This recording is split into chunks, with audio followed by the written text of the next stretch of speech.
दोस्तों, आज की वीडियो में हम अभ्यास प्रश्न पत्र 2024 का पेपर को सॉल्व करेंगे और सेट ए करेंगे और सब्जेक्ट गणित का करेंगे। हमने पिछले वीडियो में मॉडल पेपर को हल किया है, उसकी वीडियो हमने प्ले लिस्ट में डाल दी हैं, जाके आप उनको भी आराम से देखिए। ये क्या है, समय इसका 3 घंटे दिया गया है और पूर्णांक कितने का है, 75 नंबर का है। इसमें से परीक्षा के लिए बहुत महत्वपूर्ण क्वेश्चन है, तो उनको भी अपन देखेंगे। चलो तो पहला क्वेश्चन हल करते हैं। जैसा कि पहला प्रश्न है, सही विकल्प चुनिए। इसका पहला क्वेश्चन क्या है, संख्याओं 5 और 10 का महत्तम समावर्तक HCF होगा। हम इसके सीधे आंसर बताएंगे, इसको सॉल्व करेंगे तो बहुत बड़ा वीडियो हो जाएगा, इसलिए इसका सही आंसर क्या होगा, जे वाला होगा, सी होगा। अब करते हैं इसका दूसरा क्वेश्चन। इसका दूसरा क्वेश्चन क्या है, यदि किसी द्विघात बहुपद ax² plus bx plus c के शून्यक अल्फा और बीटा हो तो f प्लस बीटा का मान होगा।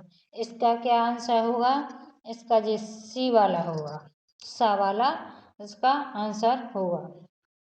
इस प्रकार तीसरा क्वेश्चन देखते हैं, रेखिक समीकरण योग a1x plus b1y plus c1 बराबर 0 तथा a2x plus plus b2y c2 बराबर 0 कोई हल नहीं होने की शायद क्या करना है, इसका कोई शर्त नहीं होने की, तो इसकी शायद क्या है, जे बी वाला, बा वाला इसका सही करेक्ट आंसर है। अब अपन क्या देखेंगे, चौथा आंसर देखेंगे। इसके AP जो दी गई है, इसका साव अंतर अपन को क्या करना है, ज्ञात करना है। तो इसका साव अंतर कितना होगा, जे होगा, ये वाला सही होगा इसका आंसर। अब इसका पांचवा, यदि किसी त्रिभुज की एक भुजा के समांतर अन्य दो भुजाओं को भिन्न भिन्न बिंदुओं पर प्रतिच्छेद करने के लिए एक रेखा खींची जाए या अन्य दो भुजाएं एक ही अनुपात में विभाजित हो जाती हैं तो इस कथन को निम्नलिखित नाम से जाना जाता है। इसका जो पहला है, आधारभूत अनुपातिकता प्रमेय, इसको थेल्स प्रमेय भी कहते हैं। अब इसका छठा का आंसर देखते हैं। छठवां क्वेश्चन क्या है, बिंदुओं A और B को मिलाने वाले रेखाखंड के मध्य बिंदु के निर्देशांक होंगे। इसके क्या होंगे, मध्य बिंदु के निर्देशांक होंगे। इसके निर्देशांक क्या होंगे जी, आ वाला आंसर सही होगा। अब देखते हैं अपन रिक्त स्थान। इसके रिक्त स्थान देखते हैं क्या क्या है। तो पहला है 3√2 एक संख्या है, तो इसका क्या आएगा, अपरिमेय होगा। यदि px एक द्विघात बहुपद हो तो px बराबर 0 हो तो इस समीकरण को क्या कहते हैं, तो इसमें क्या लिखेंगे, इसका आंसर लिखेंगे वैध समीकरण। तो इस दूसरे का आंसर क्या लिखेंगे, वैध समीकरण। क्या बोलेंगे, इसका वैध समीकरण। और तीसरा क्वेश्चन है, किसी द्विघात समीकरण के मूल यदि वास्तविक और समान हो तो विविध कर का मान होगा। इसका होगा 0, क्या लिखेंगे इसमें, 0। और चौथा है, समांतर श्रेणी दी गई है और इसका 10वां पद ज्ञात करना है, तो इसका क्या लिखेंगे, a प्लस 9d, ये इसका क्या हो जाएगा, आंसर हो जाएगा। अब पांचवा, वे सभी आकृतियां जिनके आकार समान होते हैं परंतु इनके माप समान होने पर आवश्यक नहीं है, आकृतियां कहलाती हैं। तो इसका आंसर क्या होगा, समरूप। क्या होगा? इसका आंसर होगा समरूप। अब छठवां है बिंदु 0 और 4 अक्ष पर स्थित है, तो इसका आंसर क्या होगा? y होगा। अब अगला सत्य व असत्य करेंगे, तीसरा क्वेश्चन करेंगे।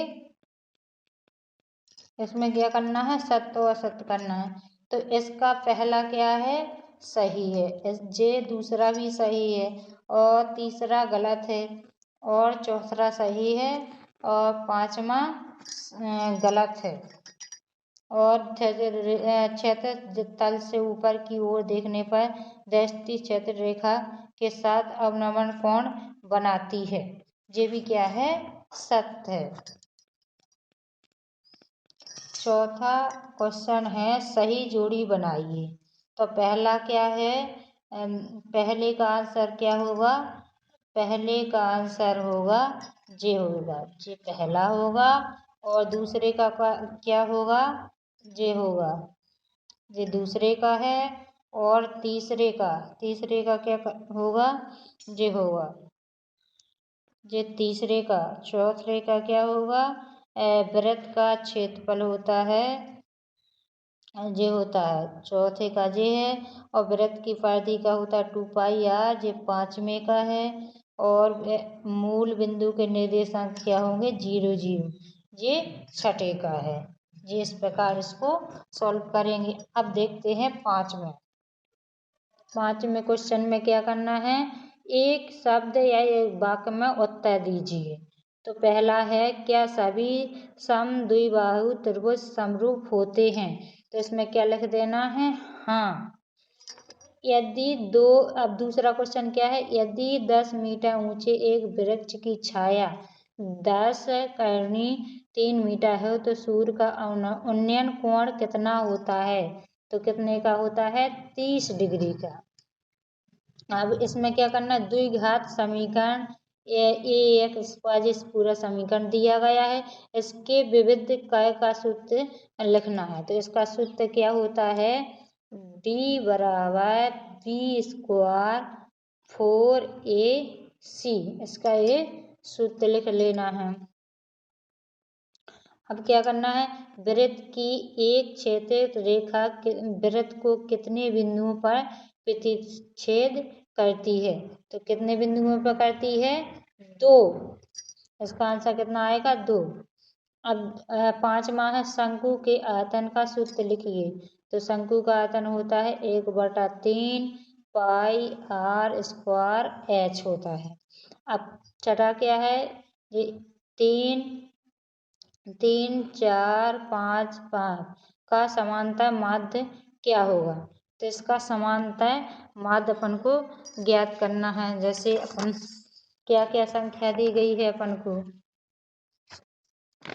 दी गई है 3, इनका योग करना है 3 4 5 5, तो इनको जोड़ लो। 5 5 दूनी 10 और 6 कितने हो जाए? 16 4 20 20 हो जाएंगे। वो कितनी संख्या? 1 2 3 4 5 है। तो क्या करेंगे? 20 में 5 का भाग दे देंगे तो 5 चौको 20। तो इसका सही आंसर क्या हो जाएगा? इसका 4 हो जाएगा। इस प्रकार इस पांचवें प्रश्न को हल करेंगे। अब इसके क्वेश्चन हम अगले वीडियो में सॉल्व करें।